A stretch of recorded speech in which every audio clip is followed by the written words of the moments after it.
Okay, kita dah peluang untuk kita dalam bulan Syaban ni lah satu perkara yang paling dituntut ialah pada malam nisfu Syaban. Nisfu Syaban ada satu malam yang mana tuan-tuan semua, malam yang Allah Taala tak tolak segala doa kita. Ini adalah peluang kita semua. Kita ada beberapa malam yang Allah Taala tak tolak doa kita kan, seperti malam raya, 2 malam raya, malam raya haji, malam raya puasa, kan, dan malam 1 Rejab, dan juga hari Khamis, malam Jumaat, dan juga pada malam nisfu Syaban juga Allah Taala tak akan tolak segala doa-doa kita yang kita mohon pada Allah. Jadi kalau boleh tuan-tuan semua, pada 15 pada hari 14 bulan, malam tu ialah malam nisfu Syaban. Kalau boleh tuan semua persiapkan cepat-cepat, persiapkan cepat-cepat, mandi cepat-cepat, bersihkan badan kita, duduk kalau boleh lebih awal, duduk 15 minit sebelum masuk maghrib. Dan bila masuk maghrib kita semayang maghrib. Kalau anda nak semayang di surau, di masjid, silakan. Kalau nak belajar, nak amal di rumah boleh. Macam ustaz kumpul anak-anak, isteri, cucu semua duduk di rumah, kita duduk. Lepas kita sembahyang maghrib, lepas sembahyang maghrib terus kita baca Yasin 3 kali.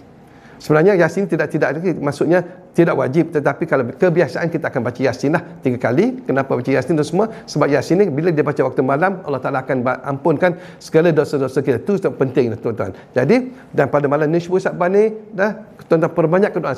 Selepas satu Yasin anda baca doa. Selepas Yasin kedua anda baca doa. Dan selepas Yasin ketiga anda baca doa. InsyaAllah tuan semua. Dan malam nisfu Syaban merupakan satu malam yang Allah Taala akan terima doa kita. Walaupun kita tidur pun Allah Taala akan ampunkan segala dosa-dosa kita. Dan kalau boleh malam tu bangunlah sembahyang tahajud.